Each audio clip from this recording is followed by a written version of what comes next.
অনেকদিন পর আরও একটি ফেয়াইলে মুজাহারের ক্লাস নিয়ে উপস্থিত হয়েছে। আমরা জানি ফেয়াইলে মুজাহারের 12টি বাহাস আছে। তো আজকে আমি 4টি বস নিয়ে আলোচনা করব। আলামাতে মুজাহারের 4টি আলিফ তা ইয়া নুন একত্রে এদেরকে বলা হয় আতাইনা।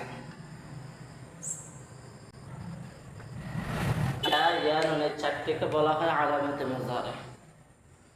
তো ফেলে মুজাহারে সাধারণত ফেলে মাজি থেকে গঠিত হয়।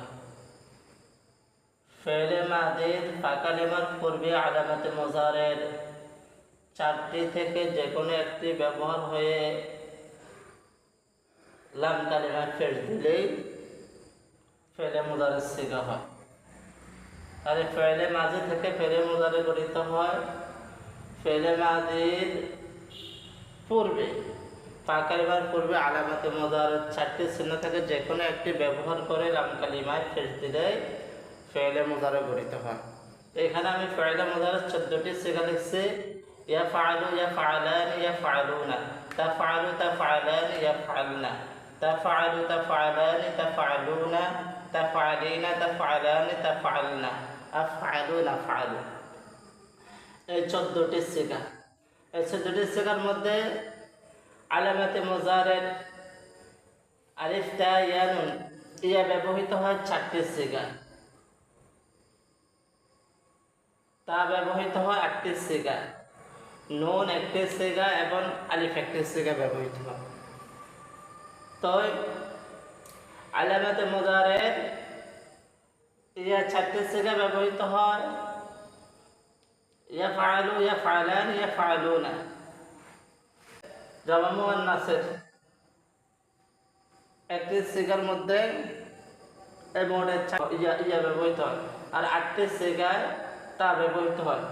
যেমন মুয়ান্নাসে গায়েবের 2টি সিগা, মুযাক্কার হাজিরের 4টি সিগা আর মুয়ান্নাস হাজিরের 3টি সিগা।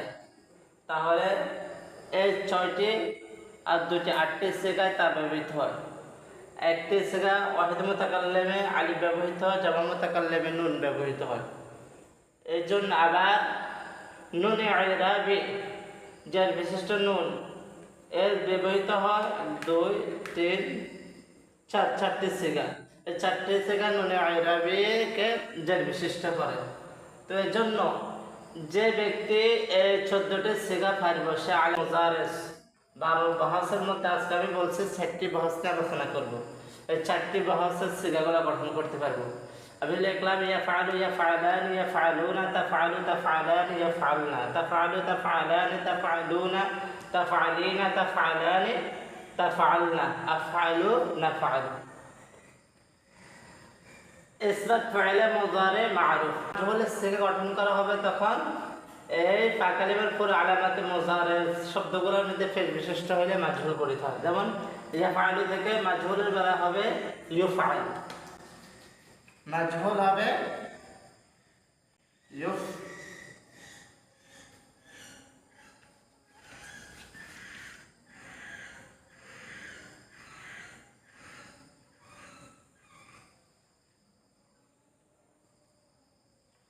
মাজহুল সিগা হবে যখন তখন ইউফআল হবে। এই আবার কি করে ইউফআলু, ইউফআলান, ইউফআলুনা, তুফআলু, তুফআলান, ইউফআলনা, তুফআলু, তুফআলান, তুফআলুনা, তুফআলিনা, তুফআলান, তুফআলনা, উফআলু, নুফআলু।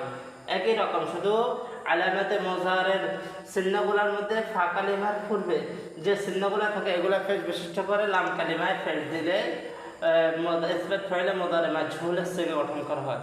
তো এর জন্য আবার ইসবাত ফি'লে মুজাহারে মারুফ যখন নফি ফি'লে মুজাহারে মারুফ গঠন করবে তখন আলামাতে মুজাহারের পূর্বে একটি লাম আলিফ যোগ করে দিলে নফি ফি'লে মুজাহারে মারুফ গঠন করা হয়। তখন হবে কি লা ইয়াফআলান, লা ইয়াফআলুনা। এইভাবে তখন এই শব্দটা হবে কি আমরা এখান থেকে লিখি, তখন হবে লা ইয়াফ এখান দিয়ে না লিখে আমরা এখান দিয়ে লিখি, তখন হবে লা ইয়াফআলু, লা ইয়াফআলু, লা ইয়াফআলু, লা ইয়াফআলু, লা ইয়াফআলানি, লা ইয়াফআলুনা। ফেলে মুজারে মারুফ। আর নুফি ফেলে মুজারে মারুফ মাজহুল যখন হবে তখন এই আলামাতে মুজারে মাজহুলের পূর্বে ইফআলুর পূর্বে একটা লাম আলিফ যোগ করলে কি নুফি ফেলে মুজারে মাজহুল গঠন করা হয়।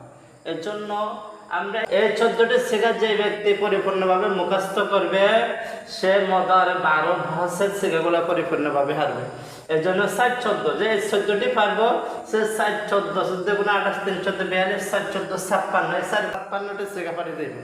এর জন্য আসলে আমরা মনে করি যে মিজান আরবি দ্বিতীয় পত্র কঠিন না ভাই, এটা কোনো কঠিন বিষয় না, এটা মুখস্থ করবে না, একটু মনে রাখার বিষয়।